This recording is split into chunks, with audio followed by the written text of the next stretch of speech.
Мақтаарал ауданы Түркістан облысының ең үлкен және еңбекқор аудандарының бірі. Бүгінде мұнда 129 мыңнан асатын адам өмір сүреді. Соңғы жылдары мұнда жұмыспен қамту және жастардың мансаптық өсуіне бағытталған шаралар жүйелі түрде жолға қойылған. Аудандағы мансап орталығы жастарды қолдау мен еңбек нарығына бейімдеудің негізгі тірегі. Орталық қызметінің арқасында ауданда жұмыссыз жастар көрсеткіші айтарлықтай төмендеген. Мұнда жастарға әртүрлі мемлекеттік бағдарламалар мен кәсіптік бағыттар түсіндіріліп, олардың тұрақты жұмысқа орналасуына мүмкіндік жасалуда. 2025 жылдың соңғы 10 айының қорытындысы бойынша жастар тәжірибесі бағдарламасы аясында 500-ге жуық жас тұрақты жұмысқа орналастырылған. Бұл аудандағы еңбектің қамту саясатының нақты нәтижесі. Жалпы біздің Мақтаарал аудандық мансап орталығы филиалында 5 бөлімде 47 маман жұмыс атқарамыз. Біздің ауданымыз өздеріңізге белгілі ауыл шаруашылық жөнінен жағынан аты шыққан аудан.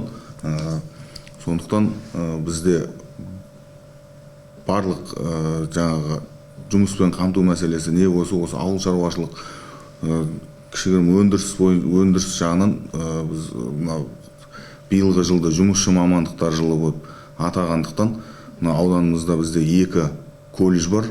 Біреуі агро бизнес колледжі, екіншісі осы 14-ші кәсіптік колледж. Жұмысшы мамандықтар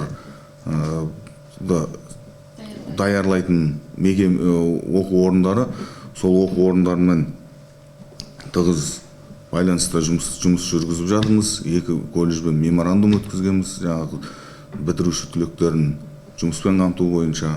Олармен осы аудандағы агросектордағы шаруа қожалықтар болсын, іріленген шаруа қожалықтар, мақта зауыттары бар, соларға сол бітіруші керекті мамандықтары бойынша біз жұмысқа орналастырып жатырмыз қазір. Соңғы жылдары дуалды оқыту жүйесі енгізілді, сол бойынша колледждермен қандай жұмыстар жүргізіп жатырсыздар? Бізде осы 14-ші колледж сол не бойынша бағытта жұмыс жүргізіп жатыр. Жұмыс беруші мекемеде өздерінің студенттерін жіберіп, ол сол жерде жұмыс істеп, оқып, ары қарай жұмысқа орналасып кетіп жатыр. Және соның несін жұмысқа орналастыру жағынан осы біздің мекеме арқылы біз неге жіберіп жатырмыз. Бағдарламалар арқылы жұмысқа жіберіп жатырмыз жалпы. Қанша студент жұмысқа орналасты именно сіздердің орталықтарыңыз арқылы? Жалпы ол 2 колледжден бөлек бізде осы өңіріміздегі облыстағы, мысалы Алматыда, Шымкент қалаларында бітіріп келген студенттер бойынша биыл бізге жастар практикасы бойынша 10 айдың қорытындысымен 460 адам жұмысқа жіберілді. Жастар практикасы бойынша. Қанша адам жұмыспен қамтылған?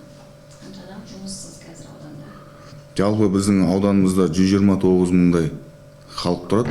Сол халықтың енді ол жұмыссыз адамдардың саны ай сайын өсіп немесе төмендеп тұрады. Бізге жоспар қойылған 4%-дан аспау керек, асырмауымыз керек. Қазіргі таңда бізде көрсеткіш 3-8% көрсетіп отыр. НИТ санатындағы жастар бойынша бізде алғашқы жұмыс орны деген бағдарламамыз бар. Сол бағдарлама бойынша осы жердегі мекемелер бар, ірі кәсіпорындар бар. Сол жерге жалпы НИТ санатындағы жастар, мамандығы жоқ жастар болғандықтан оны жұмысшы, жаңағы мамандық талап етпейтін нелерге, салаларға біз жұмысқа жіберіп жатырмыз. Ол бойынша да бізде осы жалпы биылғы не бойынша 10 айдың қорытындысымен 237 адамды 237 яғни жастарды сол алғашқы жұмыс орнына жібердік. Ол алғашқы жұмыс орнына 18 бен 34 жас арасындағы жастар жалпы жұмыспен қамтылады. Қандай бағдарламалар бар жастарды жұмысқа тарту үшін? Осы алғашқы жұмыс орны бағдарламасы бар. Одан кейін мына жастар практикасы бағдарламасы бар. Одан кейін бізде бар бизнес, бастау бизнес несі бар онлайн. Сол жерде өздерін кәсіптік жағынан оқып, кәсіпкерлік жағынан өзін дамыта алады. Одан кейін жасты енді о жерде бізде мемлекеттен беріліп жатқан грант бар, 400 айлық есептік көрсеткіште. Соған қатыса алады. Жастар ол жерде өздерінің санаттары бар, 7 санат. Егер сол 7 санатқа кіретін болса, жастар өзінің бағын сынай алады.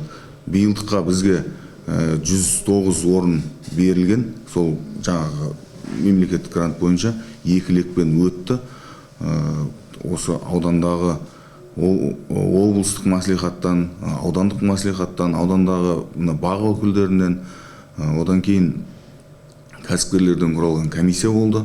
Сол комиссияның шешімімен 109 адам сол 10 қорытындалып грант иегерлері болды. Ол атап айтқанда оның ішінде гранттың тамақ өнеркәсібі бар, қол өнер бар ішінде. Мынау қазір жылыжай жаңағы жасау, өсіру бойынша, одан кейін мынау сүт өнімдерін, жаңағы құрт, айран, сармай, ірімшік жасау бойынша біраз нелер не алды, азаматтар грант алды.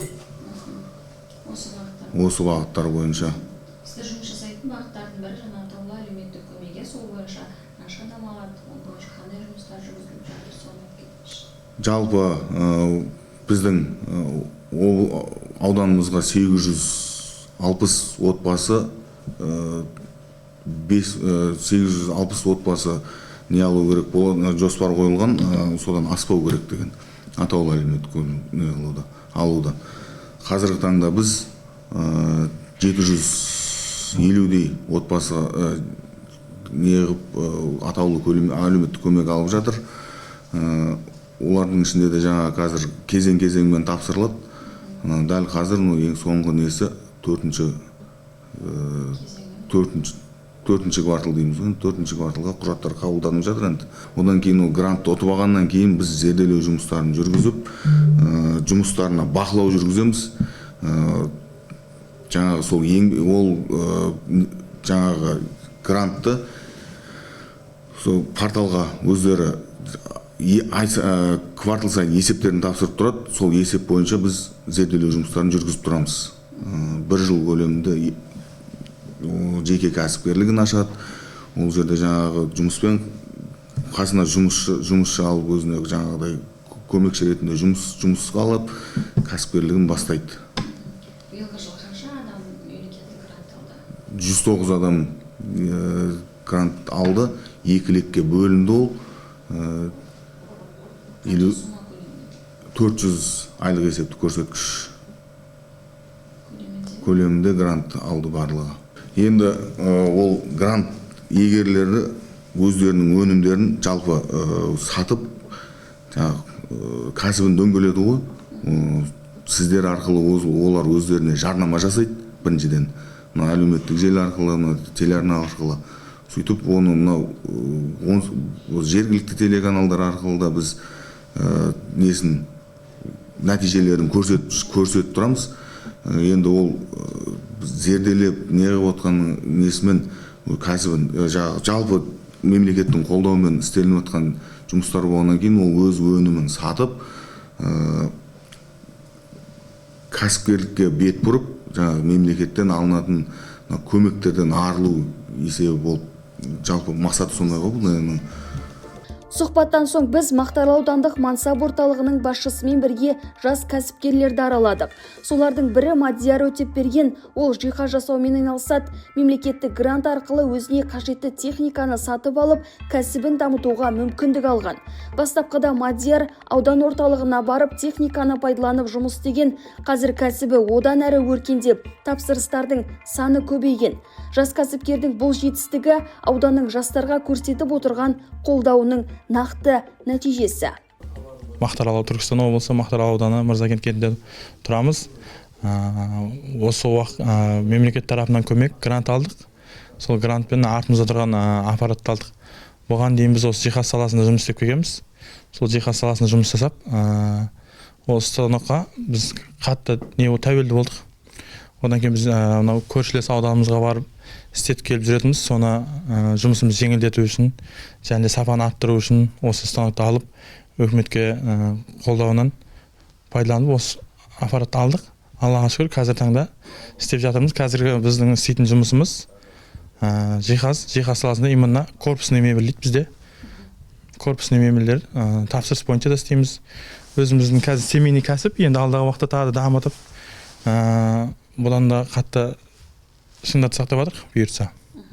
Қазірше тапсырыстар қай жақтардан түседі? Тапсырыс бізде көбінесе ауданнан түседі, көршілес ауданнан, Шымкент қаласында да әйтеуір түсіп жатыр, бұйырғанымыз істеп жатырмыз.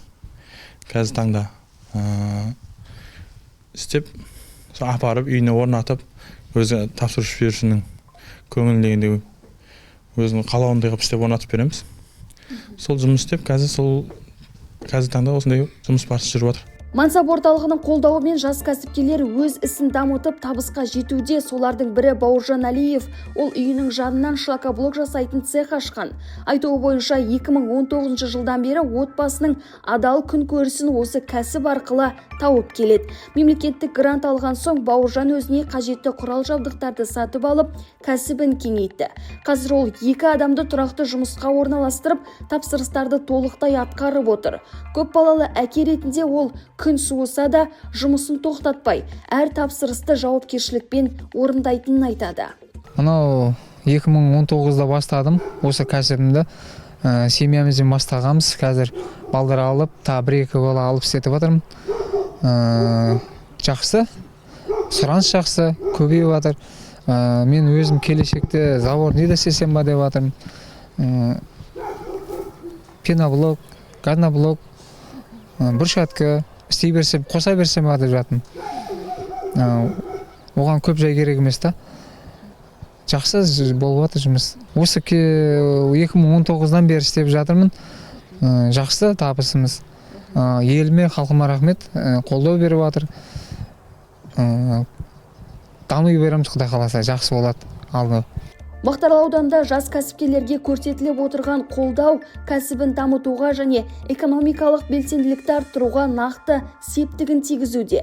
Мадияр Өтепберген мен Бауыржан Алиевтің табысты тәжірибесі, мемлекеттік гранттар мен Мансап орталығының көмегі арқасында жастар өз ісін дамытып, отбасының күн көрісін қамтамасыз ете алатынын дәлелдеді. Аудан әкімдігі мен Мансап орталығының қолдауы, сондай-ақ жастардың өз еңбегі мен табандылығы бірігіп, Мақтааралдағы кәсіпкерлердің дамуына оң серпін беруде.